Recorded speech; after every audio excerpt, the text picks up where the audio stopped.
दोस्तों नमस्कार, मेरा नाम है अंकित कंसल और अभी मैं अपनी छठी कहानी राम मिलाई जोड़ी सुना कर चुका हूँ।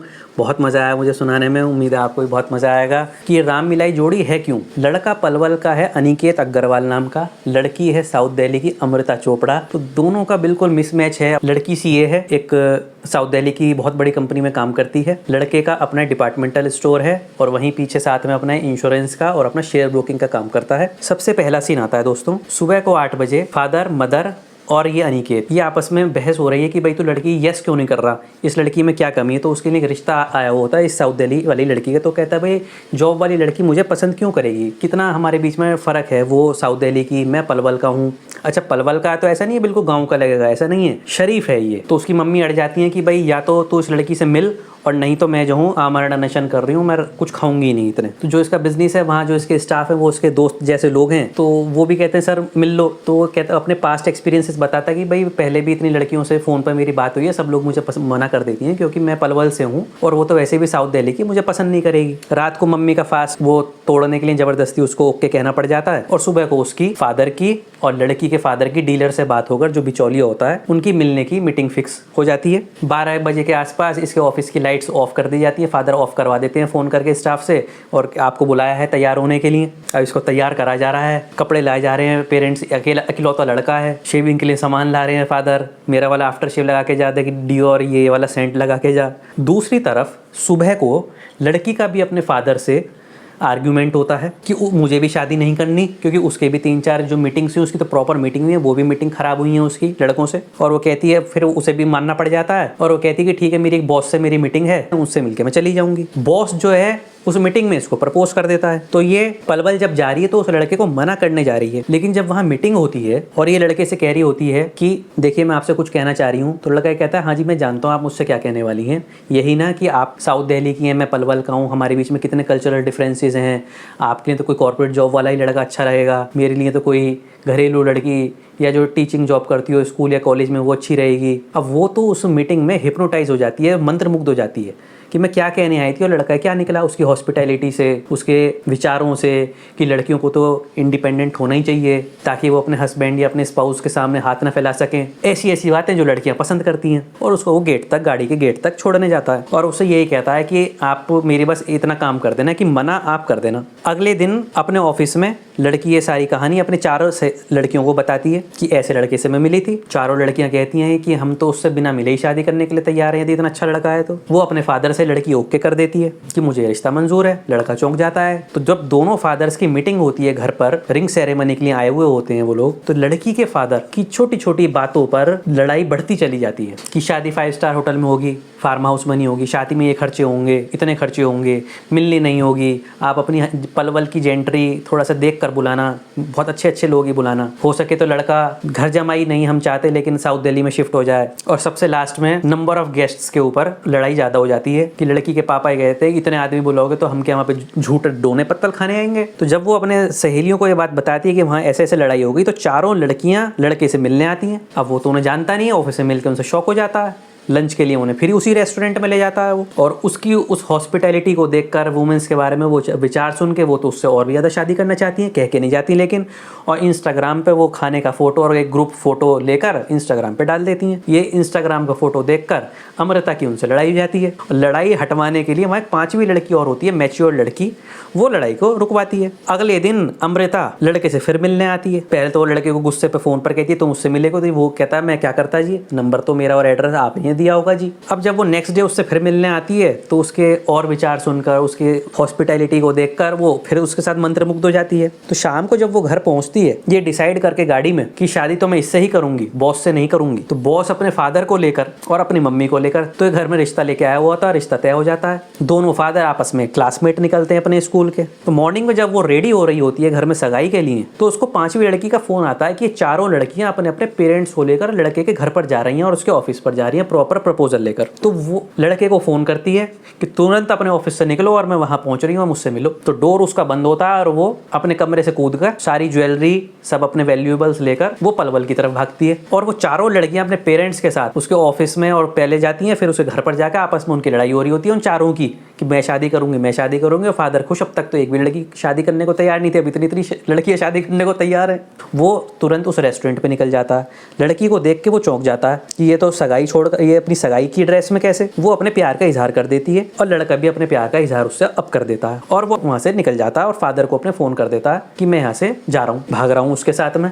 अब फादर तो खुश हो, मेरा बेटा भाग रहा है यहाँ से, जा खुश हो मेरा पुत्र। फिर फादर को रिकॉर्डिंग करने की बहुत हैबिट है, जरा जरा सी बात रिकॉर्ड करने की बहुत हैबिट है। तो लड़की से पूछते हैं बेटा किसकी मर्जी से भाग रही हो, कैसे भाग रही हो, पहले से प्लान था या निकेत भगा रहा है। तो रिकॉर्ड कर लेते हैं आवाज और फिर उन चारों लड़कियों को बताते हैं, वो दोनों भाग चुके हैं। तो लड़ाई उनकी बंद हो जाती है, एक दूसरे की चुटिया पकड़ी हुई होती है, वो छोड़ देते हैं। इसके तुरंत बाद चारों लड़कियां फादर को बता देती हैं लड़की के कि ये तो उसके साथ भाग गई है। और वो भी दरवाजा खोल के देख लेते हैं कि ये वो तो वहां पर है ही नहीं। बॉस और उसके फादर पेरेंट्स वहां पहुंच चुके हैं। पुलिस स्टेशन में जब वो कंप्लेंट करते हैं तो अनुपम खेर जी वहां जाके वो रिकॉर्डिंग सुना देते हैं और ये बच्चे यहाँ से सीधा मनाली पहुंच जाते हैं। लड़की के पापा किसी तरह लड़की का फोन ट्रेस कराकर उसकी लोकेशन पता लगा लेते हैं मनाली में। और रात में जब ये फादर को फोन करता है लड़का, तो अपने फोन स्विच ऑफ कर लेते हैं कि कहीं हमारे ट्रेसिंग ना हो जाए। तो सुबह को 8 बजे नाश्ता कर रहे होते हैं तो ये सारे रात में ही पूरी विलेंस की 6 गाड़ियां वहां पहुंच जाती हैं मनाली। किसी तरह वहां से छुपाकर उनकी नजरों से बचकर शादी कर लेते हैं मंदिर में, फोटो ले लेते हैं, वहां से सर्टिफिकेट ले लेते हैं, फादर को भेज देते हैं। और भागते समय ये वहां से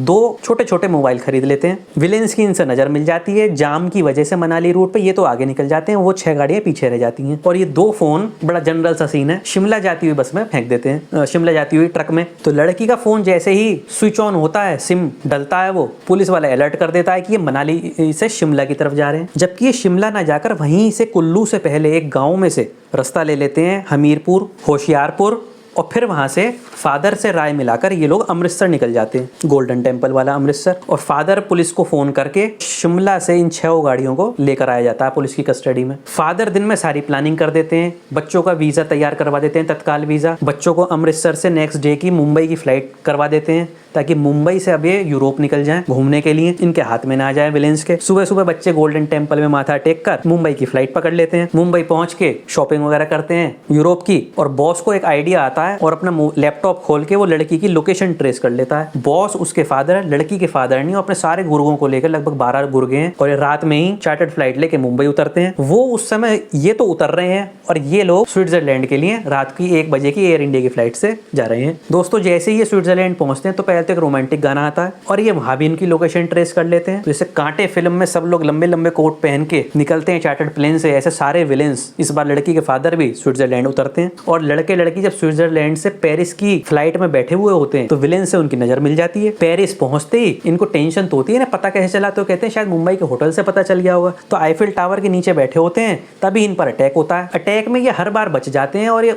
उल्टी ही पटकनी दे देते हैं और उनको चोट पहुंचा देते हैं हर बार। पेरिस से जाएंगे इटली, वहां भी इनको ऐसी अटैक होगा। समझ नहीं आता हमारी लोकेशन कैसे ट्रेस हो रही है। इटली से फिर ये म्यूनिक जाएंगे जर्मनी में, म्यूनिक से फिर बर्लिन जाएंगे। सुबह की एक खुद की गाड़ी ड्राइव करते हुए गाना करते हुए, जैसे तुम बिन फिल्म में गाना था, जब से तुम आए नजर में खोया खोया रहता है ये दिल। अच्छा एक गाना तब भी आएगा दोस्तों जब ये अमृतसर जाएंगे मनाली से, जब भी मैट फिल्म की तरह हम जो चलने लगे हैं ये रास्ते। तो ये अपने अपने फोन्स में से सिम निकाल के अपने स्टाफ के सिम डालते हैं, लेकिन हर बार ये ट्रेस होते जा रहे हैं। म्यूनिक से बर्लिन जाते हैं, वहाँ भी इन पर अटैक हो जाता है। वहाँ से एम्स्टर्डम जाते हैं तो एम्स्टर्डम जाकर अपने फ़ोन तो कर देते हैं, ये बंद कर देता है हीरो। एक्सटर्नल अफेयर्स मिनिस्ट्री इसमें इन्वॉल्व हो जाती है। ये वहाँ जाके इंटरनेशनल माफिया से मिल जाते हैं, वो उनकी सपोर्ट करता है। तो जब एम्स्टर्डम में लैंडलाइन से भी फ़ोन करने पर इन पर अटैक होता है तो ये लंदन जाते हैं वहाँ से, और लंदन में फिर एक लैंडलाइन से फ़ोन करते हैं इस बार पड़ोस के नंबर पे, इन पे फिर अटैक हो जाता है। तो ये लड़की का आईफोन देख रहा होता है कि कहीं इस आईफोन में जो सिम मैंने डाल रखा अपने स्टाफ का, जो 7 साल पहले मर चुका, ये ट्रेस कैसे हो सकता है। दूसरी तरफ इंडिया में जो 5वीं लड़की थी, उसका हस्बैंड उसके फोन से पता लगा लेता है कि इसके टेकी हस्बैंड है उसका, कि ये जो आईफोन्स सारे सीनियर्स को इनकी बॉस ने दिए थे, ये उससे जीपीएस से कनेक्ट करके तो लोकेशन ट्रेस हो जाती है। तो आईफोन को देख ही रहा था, इतने में उसको ईमेल मिलता है 5वीं लड़की का कि ऐसे ऐसे तुम्हारी उससे ये सब कुछ ट्रैकिंग कर रहे हैं। तो अनिकेत तो गुस्सा आ जाता है और वो कहता है कि हम इस ट्रैकिंग से इन्हें मजा चखाएंगे। और सुबह ही 4:30 बजे ये एक हिली एरिया की तरफ वहाँ से निकलता है 1.5 घंटे की रास्ते पे, और वहाँ रस्सियों से छोटे छोटे वायर से एक ट्रैप बनाता है। विलेंस भी इनकी लोकेशन देख के पीछे पीछे पहुंच जाते हैं और विलेंस को देखते ही नजरें मिलाकर ये अपनी गाड़ी में भागते हैं एज पर प्लानिंग। और वहाँ पत्थर गिरते हैं कभी उनके ऊपर चेज सीन में, कभी रस्सियों से टकरा कर वो खाई में गिरते हैं। 5 गाड़ी खाई में गिरती है, लास्ट में एक गाड़ी बचती है विलेन की, 3 विलेंस की, और वो भी पत्थरों से टकरा टकरा के बिल्कुल क्रैश होके नीचे खाई में गिर जाती हैं। जो फादर है लड़की के वो ही हल्के फुल्के होश में रहते हैं।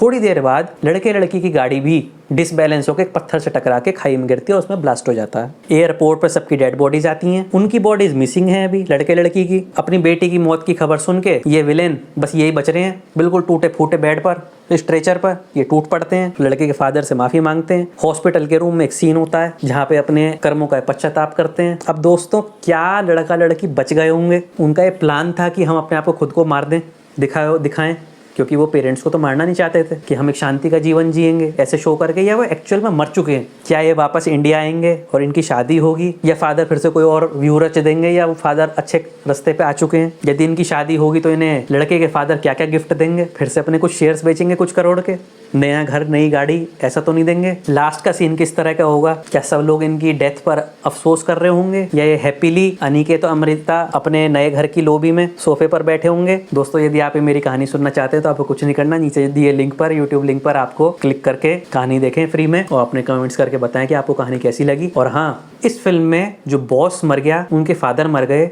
बॉस की मम्मी तो अलाइव हैं, तो उन्हें एक विलेन जैसा करेक्टर दिखाकर क्या अगले फिल्म के सीक्वल की तैयारी करी जा सकती है यहाँ पर? कि वो कहेंगी कि मेरे हस्बैंड और मेरे बेटे को तो मार दिया, तो मैं भी इनका घर उजाड़ दूं, मैं भी इन्हें सुख से नहीं रहने दूंगी। यदि आप ये पूरी कहानी सुनना चाहते हैं तो देखें यूट्यूब पर ये कहानी और बताएं कि ये फिल्म कैसी लगी। तब तक के लिए नमस्कार।